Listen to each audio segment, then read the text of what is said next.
Hello అండి. ఇప్పుడు చెప్పబోయే కథ పేరు 'బీదమొహం'. ఈ కథని రచించిన వారు సుబ్బారావు గారు.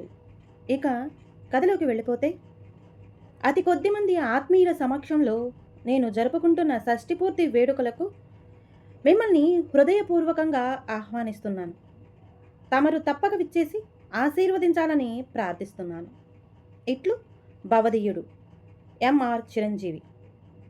చాలా ఖరీదైన విధంగా అందంగా ముద్రించబడిన ఆహ్వాన పత్రిక అందుకున్న నేను ఒకటికి 2 సార్లు కవరు మీద ఉన్న పేరు చదువుకున్నాను. కవరు మీద ఉన్నది నా పేరే. చిరునామా కూడా ఖచ్చితంగా నాదే. పొరబడేందుకు అవకాశం లేదు. నేనంత ఆశ్చర్యపోవడానికి కారణం ఆహ్వాన పత్రికలోని విషయం కాదు, అది నాకు పంపిన వారి పేరు. ఎంఆర్ చిరంజీవి. మా నగరమంతటిలోనూ ప్రముఖ సంపన్నుడు. ఆయనకు ఎన్ని వ్యాపారాలున్నాయో, ఎంత ఆస్తి ఉందో ఎవరికీ తెలియదు. అందరికీ తెలిసింది ఆయన పెద్ద దాత. విద్యార్థులకు, అనాథలకు, ఆపదలో ఉన్న పేదవారికి, నిరుద్యోగులకు వారి వారి అవసరాల్లో రకరకాలుగా ఆదుకుంటాడని ప్రతీతి. అలాగని అపాత్రదానం చెయ్యడని, తాను దానం చేసిన ప్రతి రూపాయి సద్వినియోగం అవుతుందా లేదా అని 10 సార్లు తనిఖీ చేసుకుంటాడని ఆ నోట ఈ నోట విన్నాను. అయితే ఈ విషయాలన్నీ కూడా నా ఆశ్చర్యానికి కారణం కాదు. ఆశ్చర్యకరమైన విషయం ఏమిటంటే, ఆ ఎంఆర్ చిరంజీవికి నాకు అసలు పరిచయమే లేదు. నా 62 జీవితంలో చిరంజీవి అన్న పేరు నాకు వ్యక్తిగతంగా తారసపడలేదు. నాకు తెలిసిన చిరంజీవులు ఇద్దరే. ఒకడు సినిమా హీరో చిరంజీవి, రెండో వ్యక్తి నాకు ఇప్పుడు ఆహ్వానం పంపిన చిరంజీవి. వీళ్ళిద్దరూ నాకు తెలుసు, కానీ నేను వాళ్లకు తెలియదు. ఇదిగో ఈ ఆహ్వానం అందుకున్నకే వరకు తెలియదని నేను అనుకుంటున్నాను. ఎందుకంటే నేనొక సామాన్య సినీ దర్శకుడిని. దాదాపు 30 ఏళ్ల పాటు 100కు పైగా సినిమాలకు సహాయ దర్శకుడిగా, అసోసియేట్ దర్శకుడిగా పనిచేశాను. 4-5 సినిమాలు పూర్తి స్థాయి దర్శకుడిగా చేశాను. కానీ అదృష్టం కలిసి రాకపోవడంతో సహదర్శకుడిగానే ఉండిపోవాల్సి వచ్చింది. సినిమా నిర్మాణ రంగంలో మునిగి తేలేవరకు నా పేరు బాగా పరిచయమే అయినా బయట వాళ్లకు అంతగా తెలియదు. అలాంటి నాకు నగరంలోని అత్యంత ధనవంతుడి నుంచి వ్యక్తిగత ఆహ్వానం ఎలా వచ్చిందో అర్థం కాలేదు. పోనీ ముఖం చూస్తే ఏమైనా గుర్తొస్తుందేమో అనుకోవడానికి ఆ శుభలేఖలో ఫోటో వేయలేదు. ఇప్పుడు పేపర్లో ఆయన ఫోటోలు చూసే ఉంటా, కానీ ముఖం సరిగ్గా గుర్తులేదు. ఎప్పుడూ తళతళలాడే తెల్లటి సూటు, ఆ సూటు జేబులో నుంచి మెరుస్తూ కనపడే బంగారు పెన్ను, నుదుటిపై పొడవాటి బొట్టు, ఇది ఆయన వేషం. ఆయన పేరు తలుచుకోగానే ఆ వేషమే గుర్తొచ్చింది. సరే, తెలియదాన్ని గురించి ఎంత ఆలోచించినా కొత్త ప్రయోజనం ఏమీ ఉండదు కనుక ఆ షష్ఠి ఫంక్షన్కు వెళ్ళాలని నిర్ణయించుకున్నాను. అనుకున్నట్టే ఫంక్షన్ రోజు వెళ్ళవలసిన సమయానికి పావుగంట ముందే ఖరీదైన ఎంఆర్ చిరంజీవి గారి నివాసానికి వెళ్ళాను అన్న మాటే, కానీ అసలు నన్ను లోపలకు రానిస్తారా అని లోపల అనుమానంగానే ఉంది. అది చాలా విశాలమైన భవంతి. చుట్టూ పూల మొక్కలు, పచ్చిక బయళ్లతో తీర్చిదిద్దిన అందమైన ఆవరణ, ఎత్తైన ప్రహరీ గోడ, దానికో పెద్ద ఇనుప గేటు. బెరుకుగా గేటు లోపలికి వెళ్ళాను. ఎవరూ అడ్డుకోలేదు. భవనం ముందున్న వరండాలోకి చేరుకునేసరికి చురుకుగా చూడముచ్చటగా ఉన్న ఓ 25 కుర్రాడు ఎదురొచ్చాడు. మీరు గోపాలరావు గారు కదండీ అడిగాడు. అవును అన్నట్లు తల ఊపాను. రండి, మీరొస్తారని నాన్నగారు చెప్పారు. అదిగో ఆ హాల్లోనే ఫంక్షను. ముఖద్వారానికి లోపలగా ఒక పక్కన ఉన్న ఖరీదైన హాలులోకి నన్ను తీసుకెళ్ళాడు. అక్కడ ఫంక్షన్ కోసం అందంగా అలంకరించిన హాలులో అతిథులు 20, 25 మంది కంటే ఎక్కువ మంది లేరు. నేను మరీ ముందు వచ్చేసానా? వాచి చూసుకున్నాను. అబ్బే, కార్డులో వేసిన సమయానికి ఇంకా 5 నిమిషాలే ఉంది. అంటే నేను రావలసిన టైంకే వచ్చాను. అంటే ఆహ్వాన పత్రికలో రాసినట్లు కేవలం కొద్దిమంది ఆత్మీయులకే ఆహ్వానం అనే మాట నిజమే అన్నమాట. నాకు అంత ఆత్మీయుడైన చిరంజీవి ఎవరబ్బా? మనసంతా ఆ వ్యక్తి ఎవరో చూడాలన్న కుతూహలంతో, ఆతృతతో నిండిపోయింది. నేను అక్కడున్న వ్యక్తులను తెరపారా చూశాను. వాళ్ళల్లో నాకు తెలిసిన వారు ఎవరూ లేరు. అంటే వాళ్ళ ద్వారా కూడా నాకు ఈ చిరంజీవికి ఎలా పరిచయమో గుర్తొచ్చే అవకాశం లేదు. హాలు గోడల మీద అందంగా చాలా ఫోటోలు అలంకరించి ఉన్నాయి. వాటన్నిటిలోనూ ప్రముఖంగా ఉన్న వ్యక్తి ఎంఆర్ చిరంజీవియే. అప్పుడప్పుడు ఆయన ఫోటో న్యూస్ పేపర్లో చూసా కనుక గుర్తుపట్టాను. ఆ మనిషి ముఖం కన్నా ఎక్కువగా గుర్తొచ్చే సూటు, బంగారు పెన్ను, నుదుటిపై పొడవాటి పొట్టు ఆ ఫోటోలన్నిటిలోనూ ఉన్నాయి. ఆ ముఖం ఎక్కడో బాగా చూసినట్టు ఉంది. ముఖ్యంగా కళ్ళు నన్ను చూసి నవ్వుతున్నాయి. అనుమానం లేదు, ఈ చిరంజీవి ఎవరో నాకు బాగా తెలుసు. ఎవరబ్బా? నేను ఎక్కువ కష్టపడాల్సిన పని లేకుండానే ఫంక్షన్ మొదలయ్యింది. చిరంజీవి, ఆయన భార్య వేదిక మీదకి వచ్చారు. పూజలు, ఆచారాల తంతు ఏమీ లేదు. పురోహితుడు వేదమంత్రాలు చదువుతూ ఆశీర్వచనం చేస్తుండగా ఇద్దరు దండలు మార్చుకున్నారు. సింహాసనం లాంటి కుర్చీలో పక్కపక్కనే కూర్చున్నారు. పెద్దలందరినీ వచ్చి అక్షింతలు వెయ్యమని పురోహితుడు పెద్ద గొంతుతో ఆహ్వానించాడు. వయసులో నేను పెద్దవాడినే కనుక వేదిక మీదకి కదిలాను. పురోహితుడు ఇచ్చిన అక్షింతలు తీసుకొని చిరంజీవి దంపతులు కూర్చున్న ఆసనం సమీపానికి వెళ్ళేసరికి నాకు ముందు ఉన్న జంటతో పలకరింపు పూర్తి చేసిన చిరంజీవి నా వంక చూశాడు. చూడగానే నమస్కారం గోపాలరావు గారు, బాగున్నారా అని నాతో అంటూనే పద్మ డైరెక్టర్ గోపాలరావు గారిని నేను చెబుతూ ఉంటానే ఈయనే అని వాళ్ళ ఆవిడకు పరిచయం చేశాడు.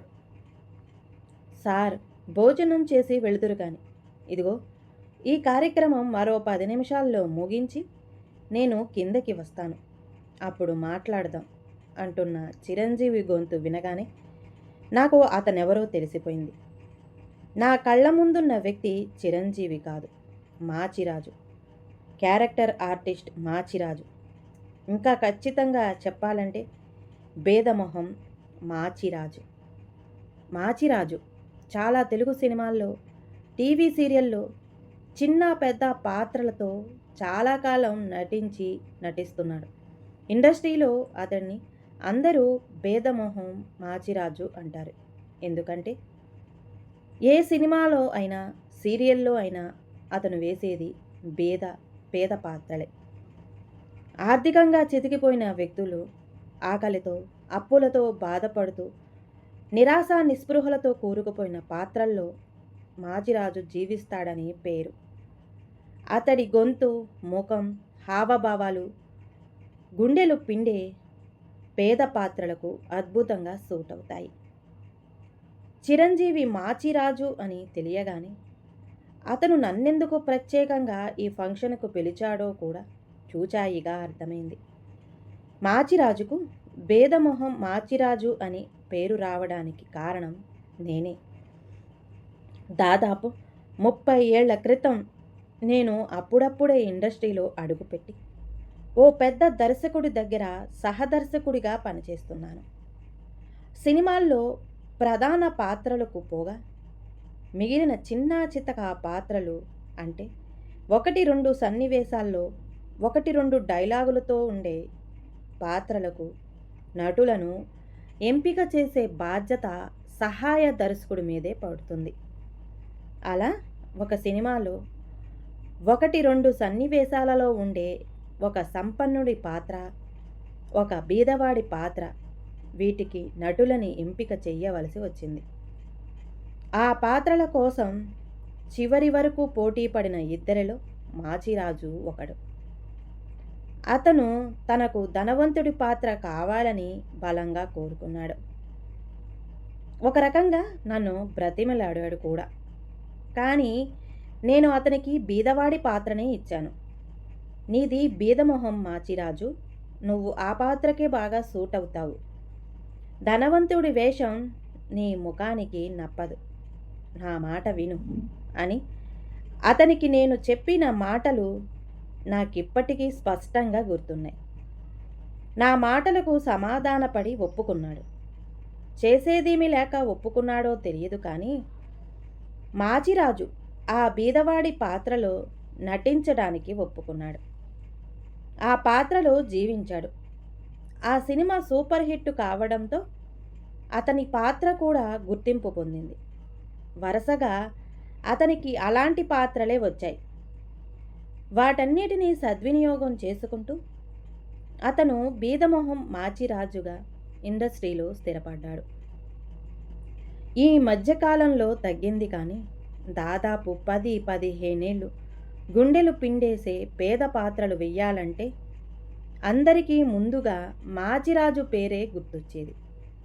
మాచిరాజును బేద పాత్రలో చూసినప్పుడల్లా నా జడ్జిమెంటుకు నేను చాలా గర్వహిస్తూ ఉండేవాడిని.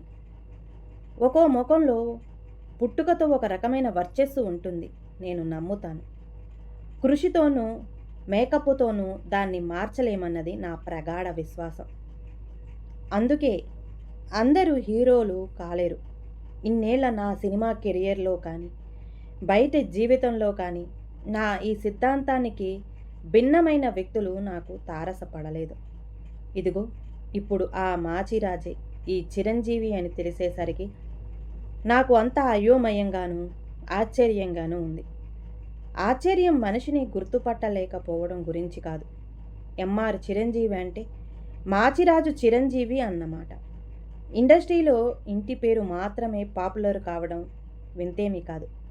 ఇక భేద వేషంలో మాచిరాజు మాసిన గెడ్డం, పెరిగిన మీసాలతో, తలకు ఒక పాత తువాలు చుట్టుకుని చురుగుల గుడ్డలతో ఉంటాడు.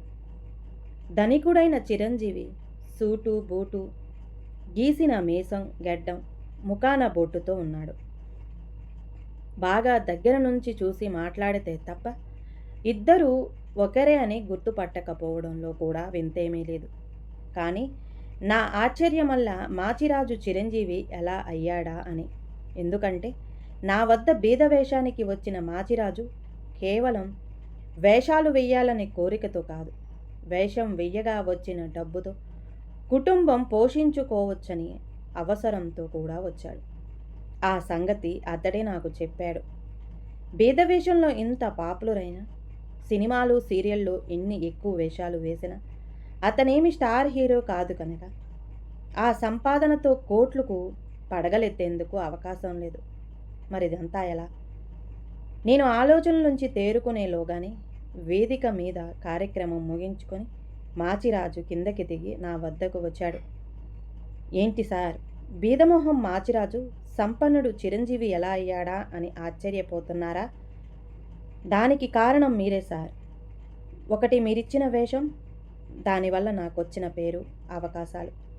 ఆ తర్వాత నేను ఎవరి దగ్గర వేషం అడుక్కోవలసిన అవసరం రాలేదు. వందలు వేల కొద్దీ బీద పాత్రలు వేశాను. అయితే ఆ అవకాశాలు, వాటి వల్ల వచ్చిన డబ్బు అంతా నాణ్యానికి ఒకవైపే సార్. మాచిరాజు చిరంజీవిగా మారటానికి కారణం మాత్రం ఆ వేషం ఇస్తున్నప్పుడు మీరన్న మాటలే. మీరు కేవలం కళాకారుడిగా నా ముఖం గురించి అన్నారని నాకు తెలుసు. కానీ నీది భేదమొహం. ధనికుడి పాత్ర నీ మొహానికి నప్పదు అన్న మాటలను నేనెందుకో తేలిగ్గా తీసుకోలేకపోయాను.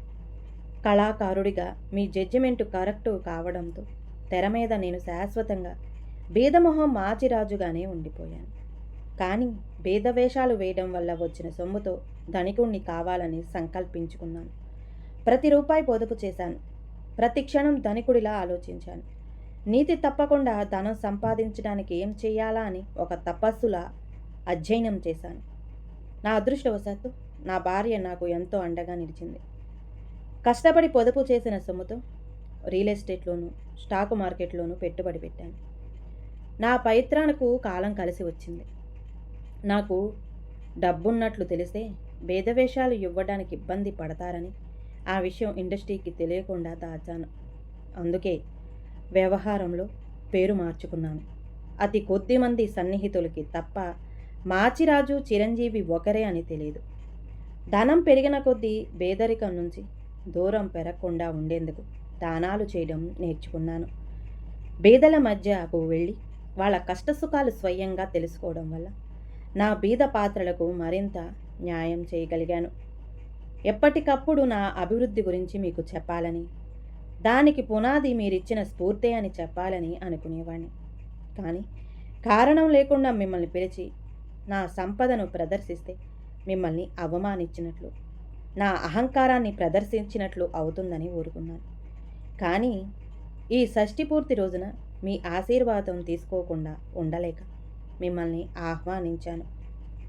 మీరు నన్ను ఆశీర్వదించాలని అంటూ నా కాళ్లకు నమస్కారం చేయడానికి వంగుతున్న అతన్ని 2 చేతులతో పట్టుకుని ఆపాను. ఇంతకీ ఇప్పుడు నేనెవరిని ఆశీర్వదించాలి? నాకు తెలిసిన మాచిరాజున, నాకిప్పుడే పరిచయమైన చిరంజీవిన? అసలు వీళ్ళిద్దరిలో ఎవరినైనా ఆశీర్వదించే అర్హత నాకుందా? ఈ ప్రశ్నలకు సమాధానాలు మాట ఎలా ఉన్నా ముఖవర్చస్సు పేరుతో మనుషులలోని టాలెంట్ను తప్పుగా అంచనా వేయకూడదని నాకు బాగా అర్థమైంది. ఈ కథ గనక నచ్చితే ప్లీజ్ అండి లైక్ చేయండి. అలాగే ఛానల్ని సబ్స్క్రైబ్ చేసుకోవటం మాత్రం మర్చిపోమాకండి. మీ విలువైన అభిప్రాయాన్ని కామెంట్ బాక్స్లో కామెంట్ చేయండి. అందరికీ ధన్యవాదాలండి.